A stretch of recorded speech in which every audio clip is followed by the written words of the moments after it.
terutama dalam layanan COVID ini saat ini, pandemi ini sih. Pasti banyak akan terasa ada screening dan lain-lain. Itu tetap kita ikuti dengan prosedur sesuai dengan rumah sakit, tapi agak sedikit dipercepat dalam tanda kutip karpet merah tadi. Jadi eh, dia harus dapat penanganan triase, kemudian diprioritas untuk CT scan kepala, kemudian nanti ya tergantung dari tim gosok kita. Ya, mungkin kita lanjut slide berikutnya. Untuk saat ini kan nanti ada simulasi ya, nanti untuk Sahwal dan juga Reski. Sahwal nanti jadi pasien, juga nanti dari Reski jadi keluarga pasien. Slide selanjutnya, peranannya sebagai laki-laki usia 72 tahun, datang mungkin sekitar jam 8.30, lemah sebelah badan, onsetnya itu dari 2 jam sebelum masuk rumah sakit, jadi kurang lebih pukul 6.30. Mendadak disertai juga bicara pelu. Faktor risikonya besar, hipertensi, dan juga berat badan 51 kilo, tinggi badan 668, datang dengan keadaan kompos mentis, tensi saat masuk 206/92, nadi 78, pupilnya isokor. Dalam pemeriksaan neurologis nanti ditemukan ada pada semester 7 dan 12 backstream ventral. Jadi mungkin nanti akan gambarannya mungkin lemah sebelah kanan dan juga mulut mencong dan bicaranya pelu. Iya, nanti ada kategori NHS akan saya jelaskan lebih lanjut. Intinya NHS-nya 7 dalam kategori sedang sih. Iya. Baik, slide selanjutnya untuk Bu Eni, Purwanti, dan Pak Hari Deska untuk perawat jaga Indonesia tugas ini. Tetap pasien awal datang ke IGD, tetap kita harapkan ABC dulu, airway breathing circulation-nya aman dulu, pasang monitor, pasang tensi dan monitor untuk simulasi, kemudian oksigen nasal kanul nanti disimulasikan aja, kemudian memanggil dokter jaga yang bertugas, kemudian pasang IV line. Nah, IV line ini simulasi, benar-benar kayak ditempel pakai plaster dan lain-lain saja. Kemudian untuk sesuai instruksi dari dokter jaganya, apakah harus memberikan bicarditine atau insulin, itu sesuai instruksi. Iya. Kemudian ini yang agak khusus, walaupun kita nanti ini obatnya belum ada di sini, jadi mungkin nanti kita akan layanan simulasinya cuma dengan vial kosong. Jadi mungkin kita cari jadi apakah ada vial kosong bekas misalnya omeprazol atau ceftriaxone yang bekas yang nggak terpakai, mungkin bisa kita simulasikan saja. Ini untuk gambaran aslinya, Actilise itu sebenarnya dia terdiri dari 2. Yang pertama itu adalah bubuk kayak ceftriaxone, ada bubuknya juga, ada pelarutnya. Jadi ada juga penghubung antara duanya. Jadi dicampurkan bubuk sama pelarutnya itu. Dosis yang rekomendasikan 0,6 ml per kilo. 0,6 ml per kilo. Anggap aja berat badan pasien misalnya 50, berarti kurang lebih jatuhnya sekitar 30 mg. Satu botol 50 mg, isinya kurang lebih 50 cc, jadi 1 cc itu 1 mg. Kalau kita cuma memberikan 30 mg, berarti kita berikan 30 cc. 10% itu bolus di awal. Jadi misalnya 30 mg, 10% ini kurang lebih 3 cc di awal dibolus dulu, habis itu di drip dalam 60 menit dalam syringe pump. Iya. Jadi sebenarnya obatnya sangat praktis, tapi dalam pelaksanaan di IGD-nya biasanya memang pasien sudah daftar dulu, kemudian untuk ngambil obat ke farmasinya, obat nggak tersedia harus ambil di farmasi pusat dan lain-lain, jadi banyak terjadi potensi delay sih. Jadi iya, ini mungkin akses yang kita nggak bisa tahu nilai di saat ini, tapi memang kita simulasikan seolah-olah obatnya udah ada di RSUD, seolah-olah kita berikan pada pasien. Iya. Kemudian berikutnya untuk dokter Rizka, untuk sebagai dokter jaga IGD-nya, asesmen ABC tetap, anamnesis keluarga pasien tadi, mulai dari jam berapa kejadiannya, tata laksana awal yang nggak perlu, kemudian aktivasi code stroke, lapor DPJP, kemudian meminta CT scan kepala polos itu, pemeriksaan lab yang dibutuhkan. Selanjutnya, ini untuk gambaran perjalanan simulasi yang berikutnya, nanti dilanjut pemeriksaan CT scan, tetap ada infak akut di corona radiata kiri, kemudian infak lakunar lama di pericornu anterior, ventricle lateralis kiri, itu dari infak lama dan infak baru. labor yang diperiksa masih dalam batas normal. Nanti akan saya jelaskan inklusi dan eksklusinya. Ada trombosit yang normal, APTT yang normal, gula darah yang normal. Diagnosis yang kita buat adalah CVD non hemoragik, onset 2 jam, disertai nanti ada hipertensi emergensi. Kita berikan nicardipin. Dalam pemberian nicardipin idealnya memang pemeriksaan tekanan darahnya setiap 5 menit. Nanti akan ada progresnya 5 menit dan lain-lain. Kemudian dilakukan trombolisis, dicatat waktunya. Kemudian dipindahkan ke ruang stroke yang biasa. Untuk pelaksanaannya memang kita hanya memberikan aktivisi sitikonin dan nicardipin dengan sesuai dengan tekanan darah pada pasien. Iya. Untuk trombolisis checklistnya ini saya ambil dari RSCM. Ada terbagi dua, inklusi dan eksklusi. Inklusi itu umurnya di atas 18 tahun, diagnosisnya akut, onsetnya di bawah 6 jam, dan dari CT scan-nya ditemukan tidak ada perdarahan. Kemudian untuk eksklusinya, kalau dia punya riwayat perdarahan yang intrakranial, kita nggak bisa memberikan. Kalau dia punya riwayat AVM dan aneurisma, nggak bisa kita berikan. Ada operasi kepala dalam waktu 3 bulan, nggak bisa kita berikan. Ada perdarahan saluran cerna, saluran kemih dalam 21 hari, nggak bisa kita berikan. Ada operasi besar dalam 14 hari, nggak bisa kita berikan. Gejala-gejala berjalan secara onorik seperti yang sakit kepala hebat, tanda kuat hebat, kemudian ada tanda rasa menial, lagu kuduk dan lain-lain, tidak bisa kita berikan. Untuk pemeriksaan fisik ada yang namanya NIHSS, akan saya jelaskan lebih lanjut. NIHSS itu adalah skor untuk derajat beratnya stroke. Kalau gejalanya ringan, misalnya cuma mulut mencong sedikit aja, kita nggak memberikan ini, karena memang untuk keuntungan sama kerugiannya lebih berat ke kerugiannya. Jadi kita berikan pada yang stroke yang derajat sedang atau berat. Jadi pada yang di bawah 4 kita nggak berikan. Tekanan darah juga harus kita agak dihafal, karena batas itu 185, 110. Jadi kita kejar nicardipin supaya bisa targetnya di bawah 185, 110. Ada perdarahan tidak boleh, ada kejang nggak boleh, kesadaran yang GCS-nya jelek sekali itu juga kita nggak berikan pasien itu. Right? Ada labor yang kita periksa adalah APTT, IMR, trombosit sama GDS. Jadi ini agak blur sekali. NIHSS itu sebenarnya adalah National Institute Health Stroke Scale. Itu dengan derajat paling gampang kita bisa install di Android. Ada aplikasi namanya NIHSS Stroke Scale. Itu tinggal jawab. Jadi misalnya apakah ada pasien ada gangguan bahasa atau tidak, gangguan motoriknya bisa ngangkat tangan atau tidak, dan lain-lain. Kita isi skornya itu. Yang ringan itu berarti komponennya kurang lebih ada 11 komponen yang dinilai. Kurang lebih nanti bisa paling ringan itu 0 sampai 5. Kalau 5 sampai 11 itu masih sedang. Kemudian maksimalnya itu di atas 25 sih. Di atas 25 itu kita anggap sesuatu sangat berat.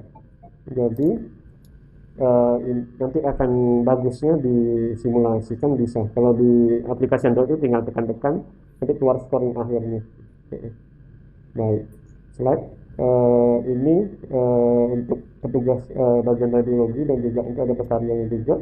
Untuk Bu Uli juga, terima kasih sudah hadir Bu. Jadi ada slide selanjutnya. Ya, CT scan kepalanya, CT scan kepala yang polos. Untuk yang harus saya tekankan adalah masalah golden time sih. Jadi masalahnya sekarang kan tadi saya jelaskan ke Bu Rika juga bahwa kita CT scan sentral lagi bermasalah saat ini. Jadi pasien di CT scan sentral semua dialihkan ke CT scan UGD. Tetapi untuk pasien dengan kandidat code stroke adalah kalau seandainya sudah berjalan layanannya adalah pasien prioritas karena golden time. Yang kita jaga tadi ada marker antara door to CT scan sama door to middle. Makin singkat maka menunjukkan bahwa layanan di UGD kita akan makin baik sih. Kemudian untuk penarian tadi yang ada nanti dilibatkan di UGD. Mungkin yang bagi petugas radiologi dan pekarya juga untuk yang jadi masalah kan pasien dengan stroke ini biasanya imobilisasi, ini paresis dan lain-lain.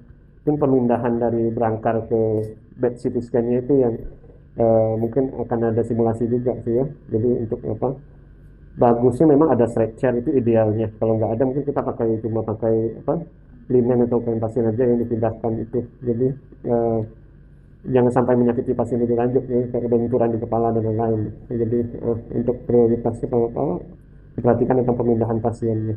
Iya, baik, mungkin cukup sekian dari saya untuk simulasinya. Intinya sih kita hari ini bukan akreditasi, jadi kita lakukan seperti hal normal yang kita lakukan, mungkin dengan perbaikan sedikit kualitasnya untuk mengetahui kelebihan dan kekurangan yang bisa diperbaikan dan bisa dilakukan di rumah sakit kita. Harapannya ini langkah awal supaya kita bisa mengembangkan layanan swab akut di RSUD Arifin Ahmad. Oke, mungkin cukup sekian dari saya. Saya akan serahkan berikutnya pada Ibu Rika Tegalung untuk menyampaikan. Ya. Saat ini kita sudah berdiri sejak 2017 di Indonesia, sudah diimplementasikan sejak 2017 di Indonesia. Sudah bekerja sama erat juga dengan Perdosi pastinya dan juga Indonesian Stroke Society, dan saat ini juga kita sedang bekerja sama erat juga dengan Kementerian Kesehatan khususnya di P2JK ya, dan juga dengan emergency departemennya Kementerian Kesehatan karena sehubungan dengan public awareness juga mengenai stroke ini gitu. Jadi ya sebenarnya saya dengan Rumah Sakit RSUD Arifin Ahmad ini sudah sejak 2018 awal untuk memplankan untuk implementasi program ini di sini gitu. Cuma memang karena satu dan lain hal sudah beberapa kali berjumpa dengan manajemen juga. Intinya manajemen sudah mendukung sekali untuk implementasi program ini karena manajemen juga punya rencana untuk bisa menjadikan pelayanan stroke ini sebagai layanan unggulan ya dok ya, setelah kardiologis misalnya atau cancer dan lain-lain seperti itu. Jadi pada saat terakhir saya kesini tahun lalu 2020 di bulan Februari, ternyata setelah itu pandemi melanda kan ke dunia ya, jadinya itu tertunda lagi dan sekarang saat ini kebetulan ada Dokter Sucipto yang kalau sebelumnya kan kita erat dengan Dokter Riki ya, Dokter Sucipto karena Dokter Sucipto belum bergabung dengan RSUD gitu, jadinya sekarang ada Dokter Sucipto yang bisa melit project ini gitu ya. Semoga kedepannya dengan kegiatan yang akan kita lakukan hari ini sebagai langkah awal untuk bisa melakukan pelatihan lebih lanjut terus, dan pada akhirnya penata laksanaan stroke atau pelayanan stroke di RSUD Arifin Ahmad bisa menjadi lebih optimal gitu dan bisa menjadi unggulan gitu. Karena banyak sekali tools yang dari Angels Initiative, toolsnya, checklistnya, terus beberapa materi pelatihan yang memang sangat bisa diimplementasikan untuk di rumah sakit untuk peningkatan stroke manajemennya gitu. Jadi ya tadi kalau sebelumnya itu Angels Initiative itu berada di bawah PT Boehringer Ingelheim di divisi medical yang memang betul-betul non promosional komersial, tapi per 1 Juli kami pindah ke PT IQVIA Indonesia sebagai konsultannya karena memang ada perubahan bisnis juga di Boehringer. Ya akhirnya kami pindah ke IQVIA. Jadi sekarang kami bergabung dengan tim IQVIA di Eropa. Jadi kami satu tim dengan tim Angels Initiative dari Eropa juga seperti itu. Jadi semua materi itu based on adopsi dari negara Eropa juga seperti itu. Mungkin itu saja ya dok ya yang bisa kami sampaikan. Terima kasih atas waktu dan kesempatan yang diberikan juga Bapak dan Ibu dokter sekalian. Terima kasih. Iya, jadi untuk saat ini mungkin kita akan lanjut ke simulasi. Simulasi sebenarnya berdasarkan pengalaman-pengalaman yang lain memang bisa dua versi. Ada yang pertama dari ambulan benar-benar diantar kemudian pasiennya turun, atau kita anggap pasiennya datang sendiri dengan didorong sama keluarga dan lain-lain pakai kursi roda. Mungkin akan lebih ringkas kalau kita mulai dari depan pintu GD saja. Kalau dengan ambulan mungkin nggak, koordinasinya akan susah karena untuk koordinasi dengan bagian ambulan dan lain-lain. Nanti akan ada ruangan khusus untuk simulasi kita di IGD. Kemudian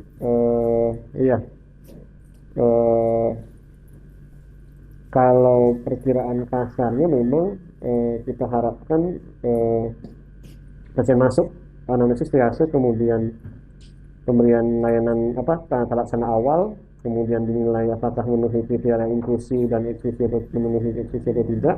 Kalau layak sambil dibawa ke CT scan, sambil dinilai labor sama CT scan-nya. kemudian dibalikkan ke ruangan tadi, diberikan obat tadi, kemudian simulasi selesai.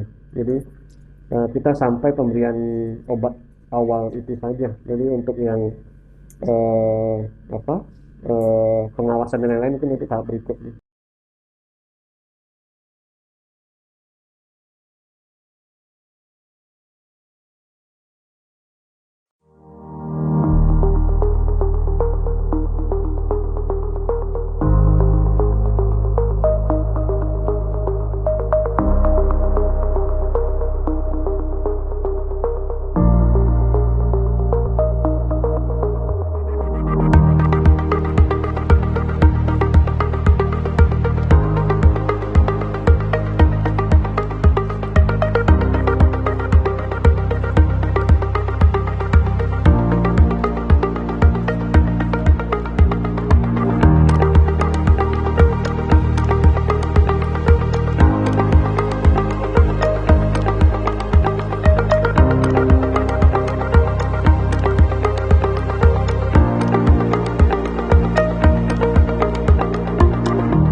Selamat pagi, saya dengan Dokter Risma ya Bu ya, dokter jaga pagi ini dengan keluarganya ya Bu ya.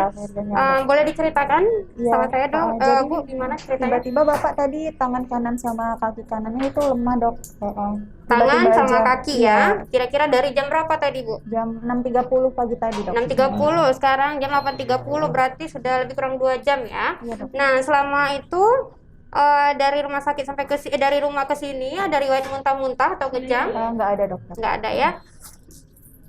Mulutnya juga ini ya Bapak ya, agak ini ya, mencong ya. susah. Bicara dari tadi gimana? Ada Agak pelo? susah dok. Iya, Susah ya? Iya dok. Sebelumnya ada izin, ada riwayat penyakit apa Bu? Hipertensi, gula, jantung, ada kan? Ada tensi tinggi dokter. Bapak. Tensi tinggi, Iya, tensi kontrol bersama ini Bu? tinggi. Iya. Baik, berarti ada riwayat hipertensi ya Bu ya? Riwayat gula? Gula tidak ada dok. Sebelumnya tidak pernah stroke? Tidak pernah. Tidak pernah ya? Penyakit keluarga juga ada yang punya riwayat hipertensi atau yang Nggak lain? ada. Nggak ada Nggak ya? ada. Izin Bapak merokok Bu? Tidak dok. Tidak ya. Baik, kita periksa dulu ya Bu ya. Baik, RW-nya ini clear, saturasi berapa? 100. Breathing spontan, RR20 ya, saturasi 100, pernapasan, pola napas bagus, sirkulasi, tensi berapa? Tensi 185/96. Oke, nadi? Nadi 100 dok. Baik, nadi reguler ya, kuat angkat. Buat reguler. Bapak tahu namanya siapa? Baik, Bapak tahu kita di mana sekarang? Baik, tanggalnya tahu Pak? Tanggal hari ini? Oke, izin sekarang pasien CM ya, tapi ada keterbatasan verbalnya, ada di Satria. Izin saya periksa dulu ya Pak ya. Bapak lihat ke depan. Lihat ke depan ya. Oke, pupil isokor kiri kanan 33. Izin Pak, maaf.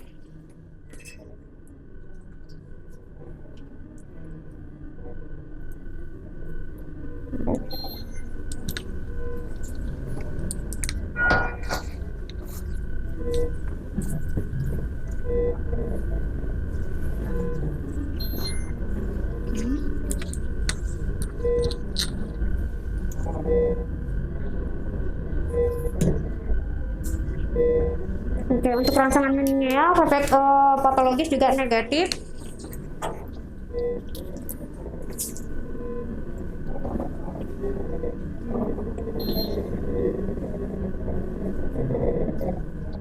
Maaf ya, sebentar. Bapak izin boleh diangkat tangan kanannya segimana mampunya. Baik. Boleh oke, kaki kanannya. Boleh. Boleh satu kali lagi? Bisa Baik. Ibu, silakan di sini. Ya, ini kita sudah lakukan pemeriksaan. Bapaknya ada kelemahan anggota gerak kanan, bicara peluh ya. Kemudian tensi juga di atas 200 tadi ya. Ini kecurigaan kita. Ini Bapak ada ke arah stroke. Stroke itu ada 2, bisa karena penyumbatan dan karena perdarahan. Nah, untuk itu kita akan rencanakan untuk pemeriksaan CT scan kepala. Sementara kita akan lakukan pemasangan infus dan pemberian obat dulu. Ya. Nah, boleh ditunggu dulu, kita siapkan dulu. Ya, boleh pasang oksigen, berikan 2-3 liter, jaga saturasi di atas 95. Oke, head up 30 sudah. Pasang infusnya. Oke.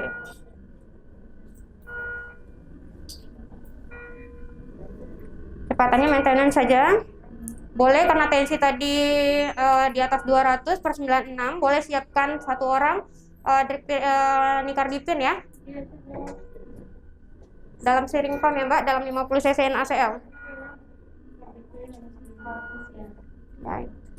Sementara boleh dihubungin petugas radiologi dan pekaryanya untuk kita siapkan untuk transfer ke CT scan. Pak Anan, boleh sampaikan ke petugas radiologi ada undangan CT scan situ. Siapkan oksigen untuk transport ya. Baik, kita pakai dosisnya 7,5 mg per kilogram berat badan, jadi jatuhnya sekitar 9 cc per jam ya Mbak, Nicardipine-nya. Jalan? Oke, boleh dibantu untuk pemeriksaan EKG juga?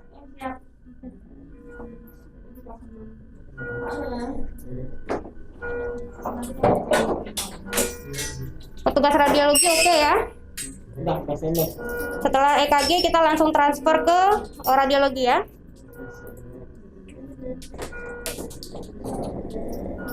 Bapak, bagaimana? Masih pusing? Oke, Pak.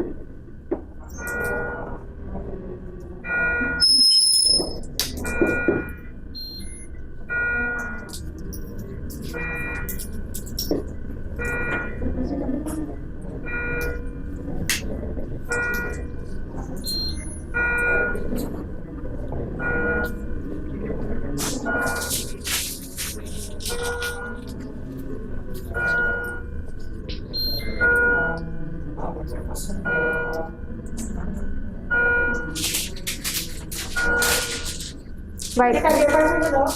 Oke. Dari EKG sinus hitam ya. Boleh kita siapkan untuk transfer. Hemodinamik terakhir tensi berapa? Baik, nadi 76 ya.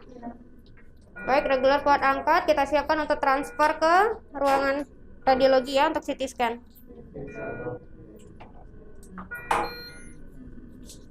Tetap oksigen terpasang, head up tetap 30, monitor tetap terpasang ya.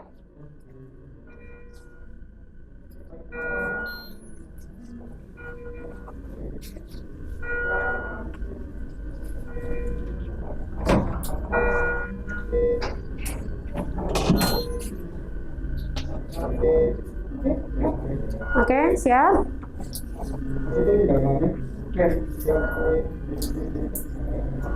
Oke, kita hati-hati.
selamat pagi dok. Dengan Dokter Risna dok dari IGD RSUD, izin konsul dok. Pasien laki-laki usia 72 tahun dok, masuk ke IGD RSUD dengan kelemahan anggota gerak sisi kanan dok dari 2 jam sebelum masuk rumah sakit, mendadak disertai dengan bicara pelo.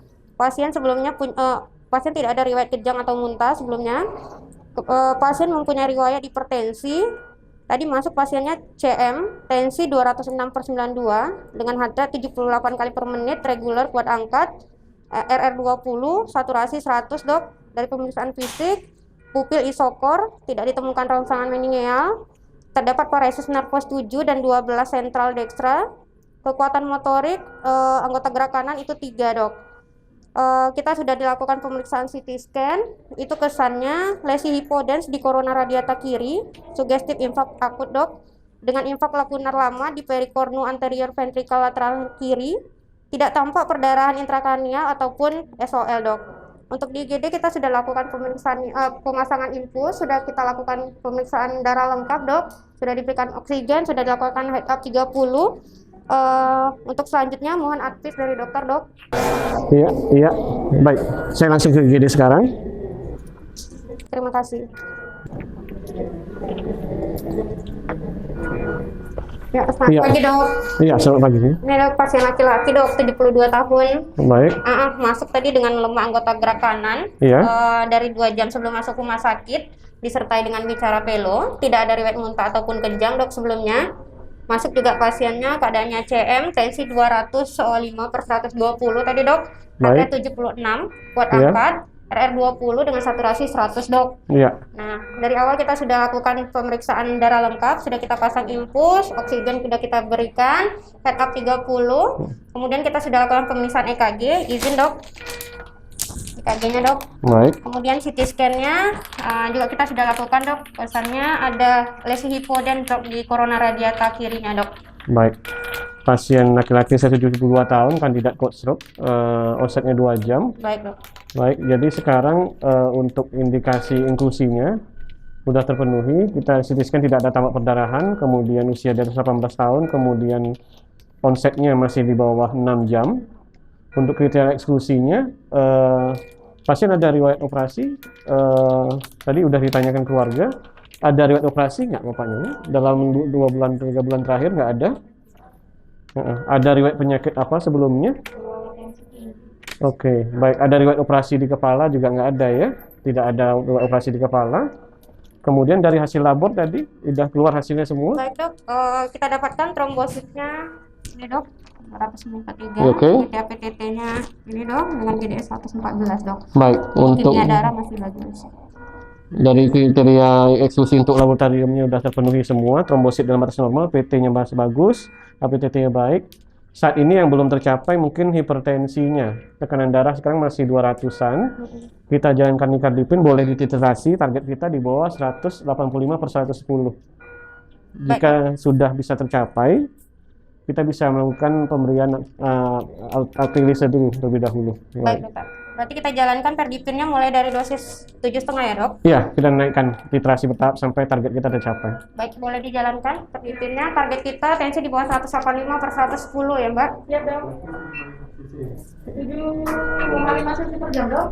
7,5 mg per kilogram berat badan. Jalannya sekitar 9 cc per jam. 9 cc per jam.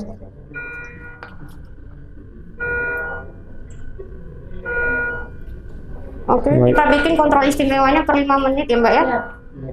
Oke. Ini dari bagian saraf Iya. dengan dokter neurologinya. Kita mau jelaskan keadaan bapak dan rencana kita untuk kedepannya. Boleh ikut kita ya bu?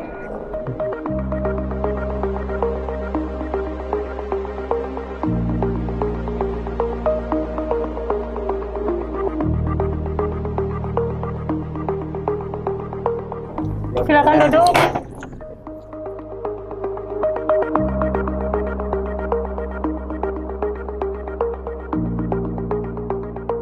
Selamat pagi, saya Dr. Sucipto, spesialis saraf di RSUD Arifin Ahmad.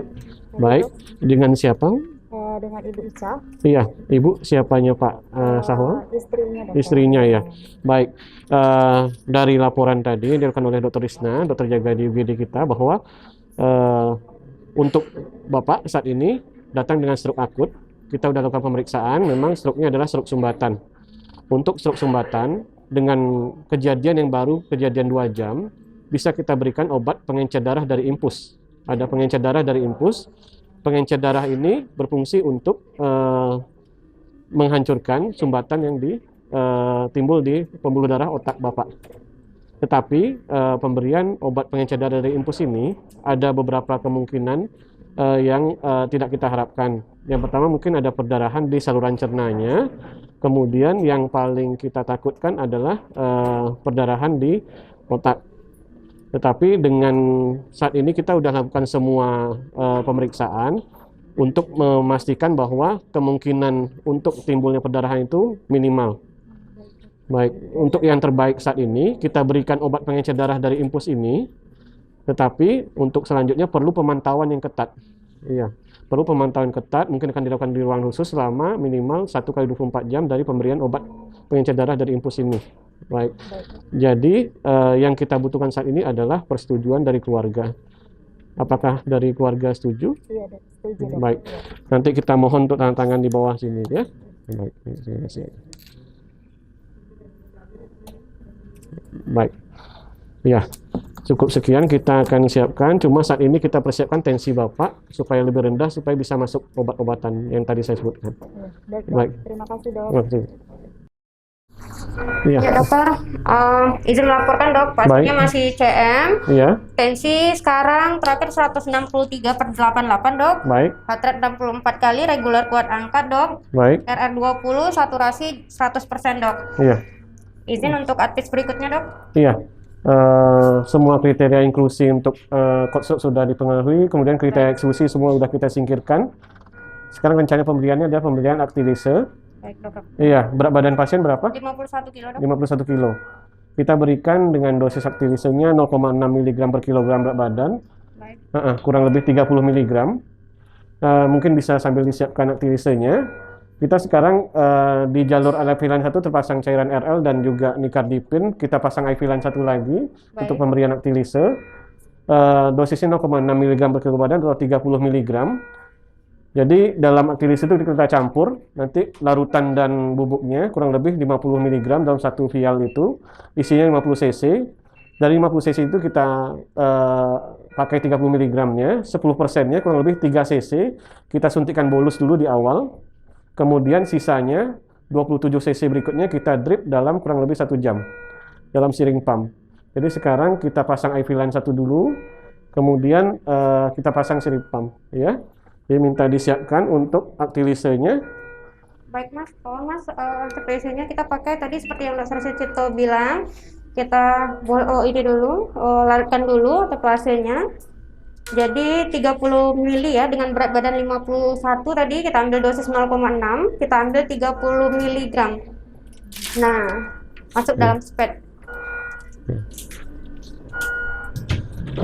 Nanti yang 3 cc-nya itu kita bolus pelan dalam 1 menit ya. Sisanya baru 27 cc-nya lagi, habis dalam 1 jam. Berarti sering pumpnya 27 cc dalam 1 jam itu jalannya 54 ya Mbak ya. Dalam 1 jam 54 cc dalam per jam habisnya. Nah, sementara boleh dipasangkan bolus dulu 3 cc, bolus pelan. Tidak boleh cepat dalam 1 jam, dalam 1 menit ya. Di IV line yang terpisah.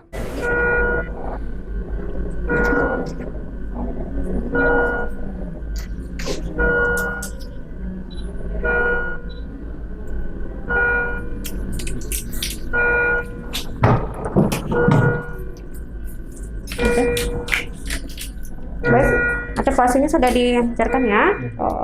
Kita ambil dosisnya yang 3 cc, kita bolus pelan.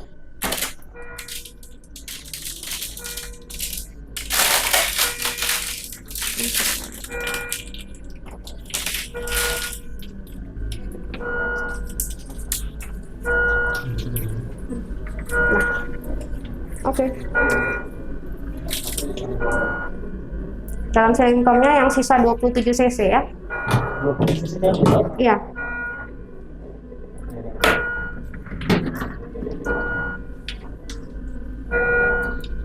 Oke. Hemodinamik bagus ya, Mbak? 163. Baik. 19.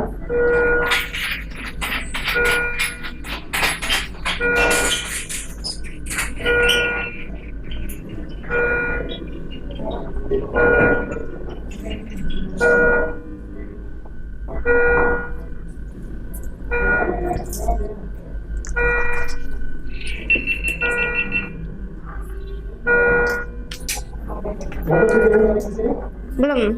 Kita bolos dulu ini, Mas. Yang 3 cc ya, yang 10% dari 30 mg tadi. Bolus pelan ya, habis dalam 1 menit.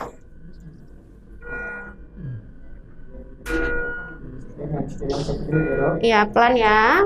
Bapak, kalau ada terasa sakit kepala hebat atau ada keluhan, tolong dilapor ya.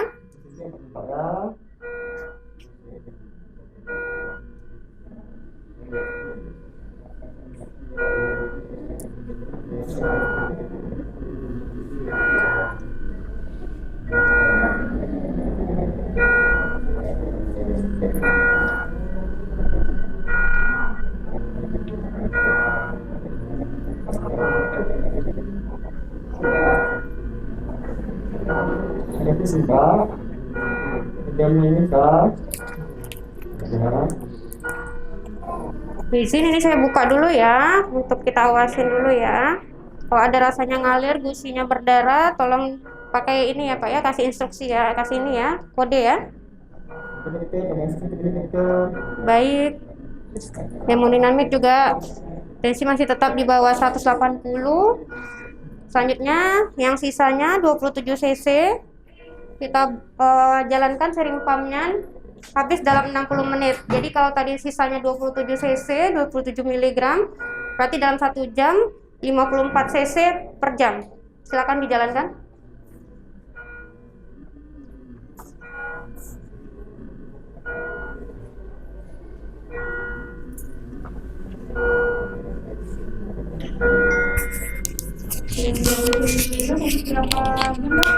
Dalam 60 menit, dalam 1 jam.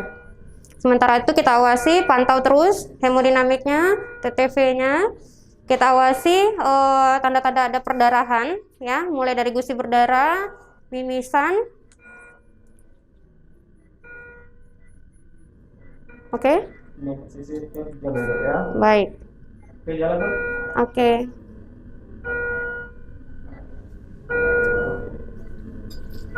Oke.